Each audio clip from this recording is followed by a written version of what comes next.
Bonjour à tous, bonjour les amis, vous retrouver pour un nouvel épisode de l'Afterlap, le podcast du sport auto. Et aujourd'hui, on va parler d'Ayrton Senna. On va encore parler d'Ayrton Senna et j'ai envie de dire, mais alors là, croyez-moi, j'assume. J'assume parce que d'abord, nous sommes toujours 25 ans après le drame d'Imola, donc je voudrais vraiment qu'on recommémore bien comme il faut, à la hauteur de ce champion d'exception, évidemment, cette date un petit peu anniversaire. Et puis aujourd'hui, franchement, j'ai un invité dans l'Afterlap, et il est l'auteur, je crois, du livre consacré au sport auto le plus remarqué de l'année. En tout cas, moi, c'est ce que je pense, le plus original en tout cas. Et il me fait l'amitié de se rendre disponible pour l'Afterlap, donc c'est très sympa. C'est Hilario Pax. Salut Hilario. Salut LFB, bonsoir, merci de m'inviter dans ce podcast. Non, c'est un vrai plaisir parce que tu es l'auteur de Imola, le jour d'après. Je suis sûr que nos auditeurs ont déjà entendu parler de ce livre, ils ont déjà vu la couverture qui reprend les couleurs du casque d'Ayrton Senna. Et c'est un livre très original, donc Hilario, je voulais vraiment te poser des questions et je suis sûr que ça va vraiment intéresser les auditeurs de l'Afterlap d'en savoir un petit peu plus sur toi et sur ce livre très très original. Bon, écoute, vraiment merci. Alors Hilario, c'est un nom de plume, on peut le dire, ça, il n'y a pas de gros secret. Ça, on peut le dire, non, il n'y a pas de secret défense. Bon, alors, je vais t'appeler quand même Hilario, il n'y a pas de problème. Donc, Hilario Pax, c'est ton nom de plume. Et donc, Imola, le jour d'après, où tu inventes le futur de Senna après ce fameux 1er mai, dans la mesure où, dans ton livre, tu prends le parti que Ayrton Senna n'est pas mort le 1er mai 1994. Alors, on est bien d'accord. On est bien d'accord. Je suis parti, en fait, le livre démarre le 1er mai 1994 à 14h17, au moment où la Williams-Renault sort de la piste dans la courbe de Tamburello. Et la seule différence avec la réalité au départ, c'est que le triangle de suspension qui vient frapper le casque d'Ayrton Senna, en fait, il passe à 10 cm de son casque. Voilà. Et il en sort indemne. Voilà le point de départ du livre. Donc c'est une sorte de livre un peu de fiction, voire de science-fiction, même si j'ose dire. Oui, c'est une uchronie en fait.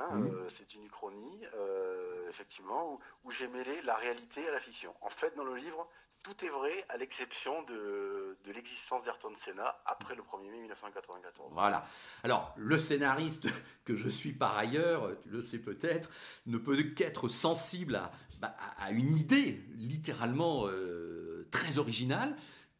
Alors c'est vrai que les meilleures idées sont souvent les plus simples. C'est tout bête de dire qu'on pouvait effectivement imaginer la vie de Senna s'il n'était pas mort le 1er mai 1994. Comment elle était venue cette idée quand même, Hilario ? Comment elle m'est venue ? En fait, ce jour-là, tout le monde s'en souvient, tous les passionnés de sport se souviennent de ce qu'ils faisaient à ce moment-là, ce 1er mai 1994.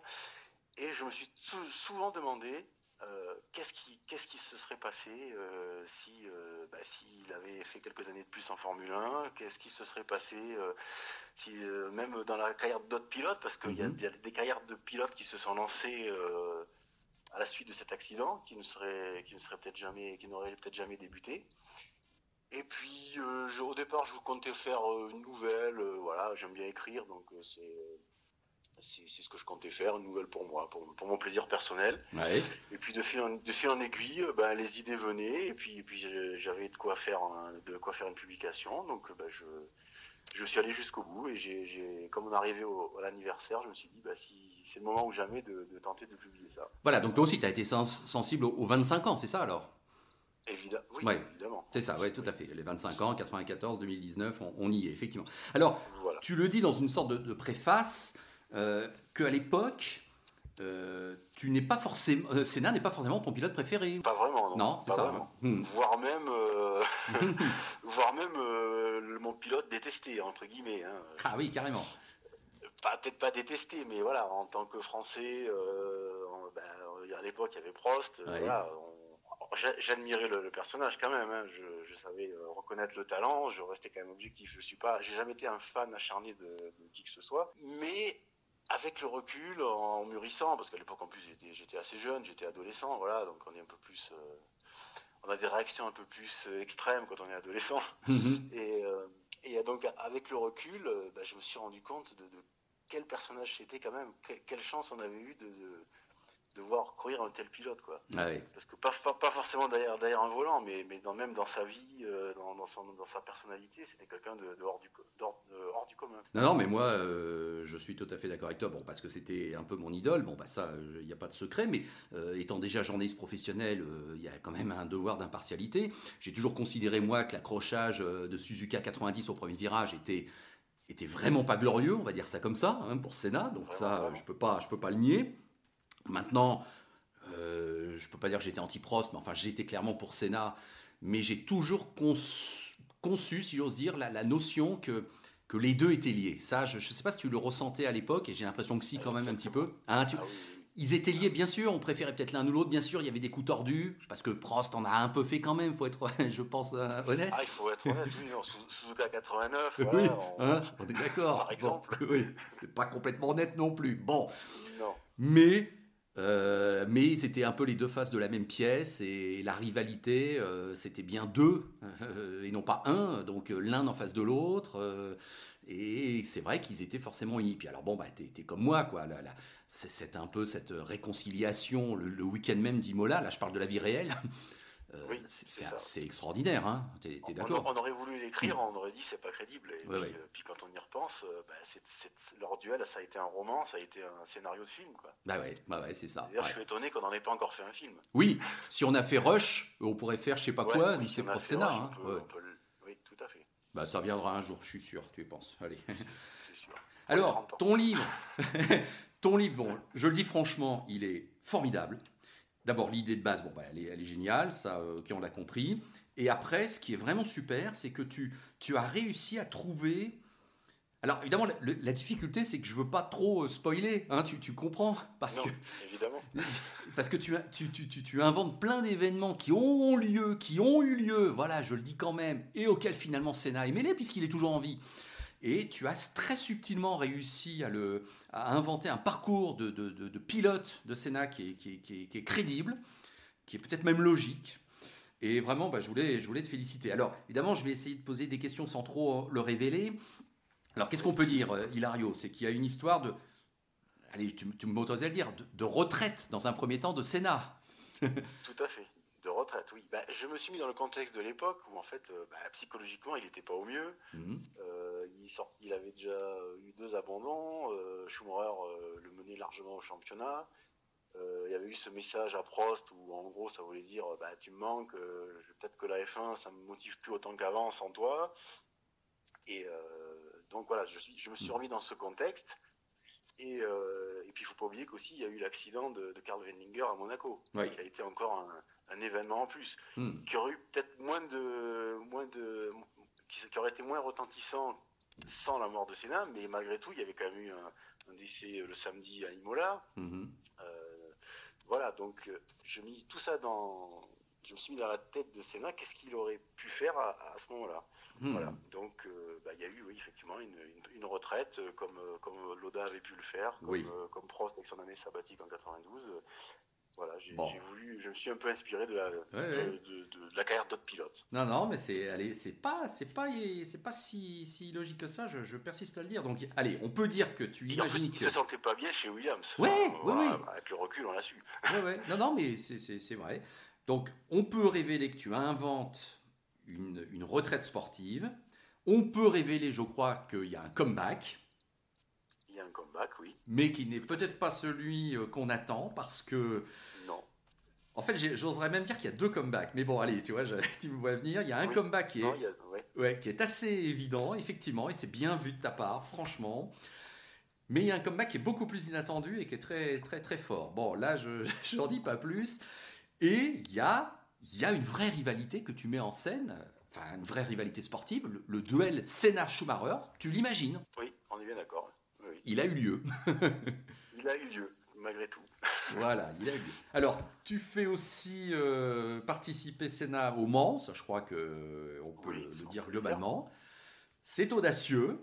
Est-ce que tu crois vraiment que ça aurait pu arriver dans l'absolu? Ça peut-être moins. D'ailleurs, je le cite dans dans le chapitre consacré au Mans, Oui. c'est que il avait déjà essayé de l'endurance avec Pescarolo, notamment en 84, si je me souviens bien. Ouais.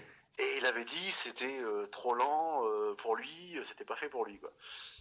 Mais bon, je me suis dit là, en 84, il avait 24 ans. Là, je me dis avec 10 ans de plus, avec la maturité, voilà, je le fais découvrir plus ou moins ce milieu-là de manière un peu inopinée, parce que voilà, c'était pas prévu qu'il soit au Mans.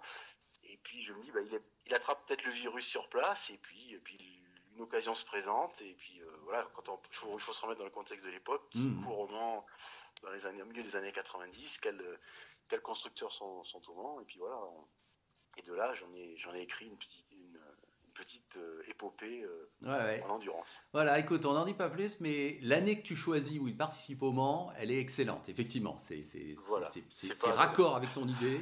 Et et en quelque sorte, c'est la bonne année. Mais voilà, en partant de ton principe, c'est pas illogique du tout, tout à fait. Donc ça, c'est vraiment très très bien. Donc je rappelle que tout se tient dans ton livre. C'est ça vraiment qui est formidable, c'est que le fil on défile les événements, mais ça prend sens et tu t'es vraiment inspiré sur ce qui s'est vraiment passé en fait. C'est ça, tu arrives vraiment bien à relier la fiction et la réalité, quoi. C'est ça qui est super.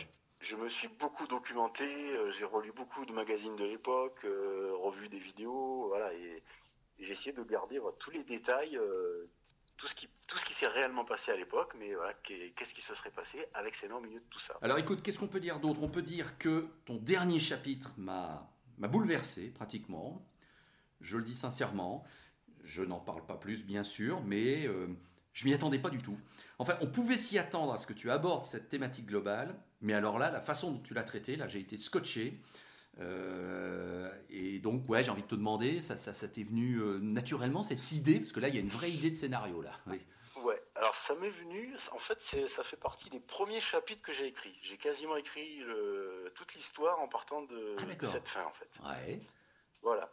et après j'ai amené tout un scénario qui nous mène jusqu'à cette situation-là. D'accord. Voilà. Écoute, alors quelle brillante idée. En fait, ce qui m'intéressait, c'était d'imaginer aussi le changement total de destin pour certains pilotes, notamment, si Senna avait survécu.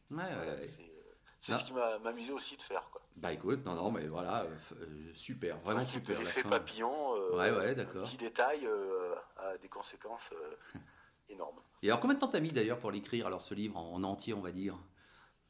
En entier, c'est compliqué parce que à chiffrer ça, mais on va dire que j'ai dû commencer dans le courant de 2016.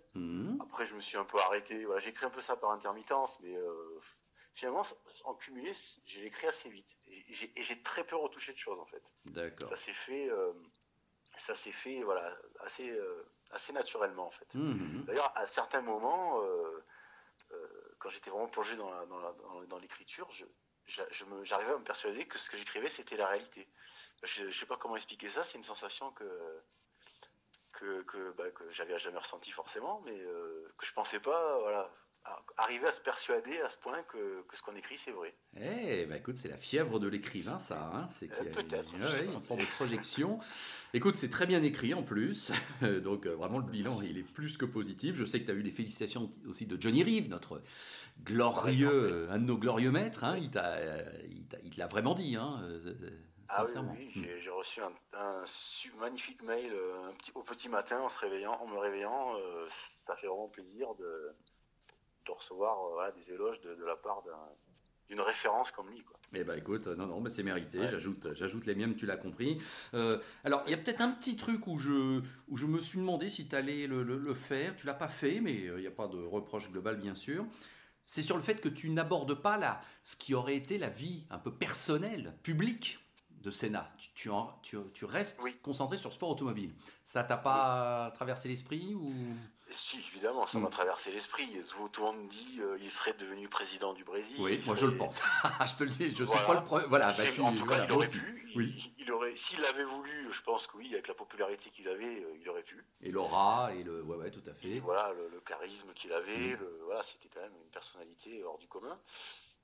Après, je me suis dit, mais qu'est-ce que j'aurais pu la politique intérieure du Brésil, à la suite de récits de course. J'ai voulu me concentrer vraiment sur ce qui me passionne vraiment, sur ce que je connais mieux. Voilà. Mais effectivement, j'y ai pensé. J'ai quelques petits chapitres où j'aborde un peu sa vie privée, mais très succinctement. Voilà, pour ne pas faire que des récits de course, pour voilà, faire une alternance, voilà, pour un peu fluidifier le récit. Voilà, non, je suis pas là au-delà de ça. D'accord, bah écoute, c'est ton choix. Il y aurait 1000 versions à écrire. Oui. Ouais. Au départ, j'avais pensé peut-être voilà, qu'il devienne manager de Bruno Senna. Ah bah oui. Voilà, il y avait plein de choses à faire, mais voilà, je préférais me concentrer sur... Team manager, on peut imaginer que n'importe quelle équipe, à un moment donné... Tout à fait. Ouais, oui. Tout à fait. Alors, cela étant, bah, écoute, tes souvenirs, là, on va conclure avec ça.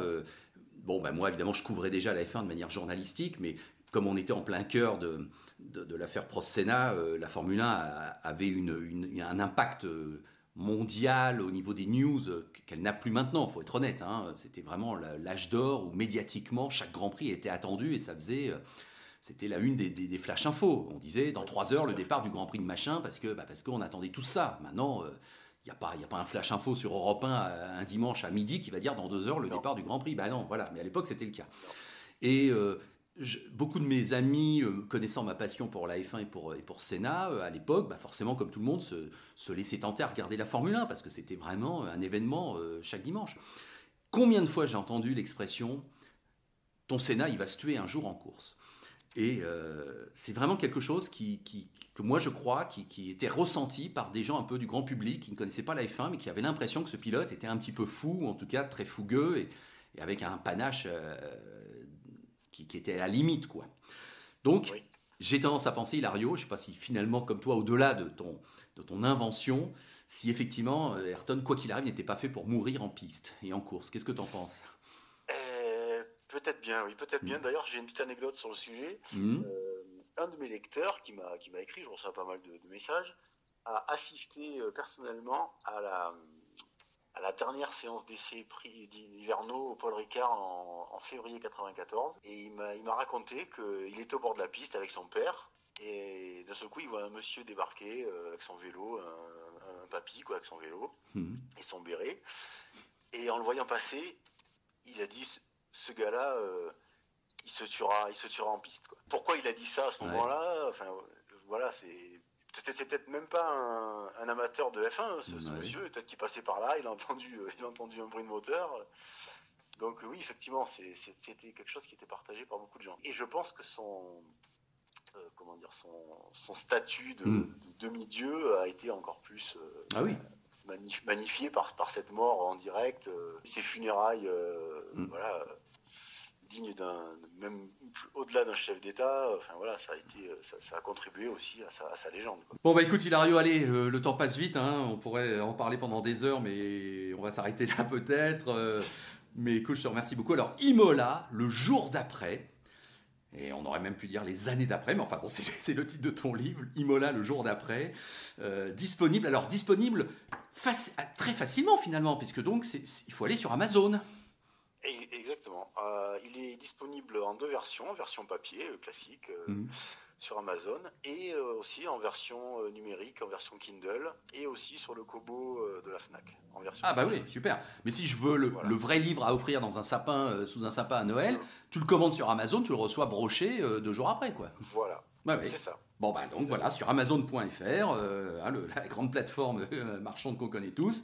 On tape soit Imola le jour d'après, soit Hilario Pax en 2 mots PAX, et donc on a ton livre, et ça coûte pas. Et tu l'as pas mis très cher même en plus, Non, il est à 9,99 en papier et à 2,99 en numérique. Bon, allez, il faut y aller tout de suite. Je le dis à tous ceux qui seraient intéressés. Là, c'est cadeau obligatoire à Noël pour tous les fans de F1, un peu les nostalgiques quand même, évidemment, de ce personnage hors du commun. Et avec le plaisir, je le dis et je le répète, de lire une histoire totalement inattendue, mais franchement très très bien vue. Bon, merci Hilario.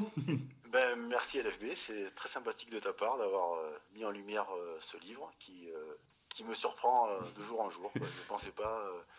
Je pensais pas atteindre un tel succès comme ça. C'est mérité. C'est mérité, et voilà. Je te remercie. Eh ben non, franchement. Bon, bah écoute, on se tient au courant, hein, on prendra de tes nouvelles, j'espère bien l'année prochaine, pour savoir comment ça évolue tout ça. Mais en tout cas, bah, bonne continuation à toi, encore bravo, et merci d'avoir donc participé à l'After Lab, le podcast du sport auto. Salut Hilario. Salut.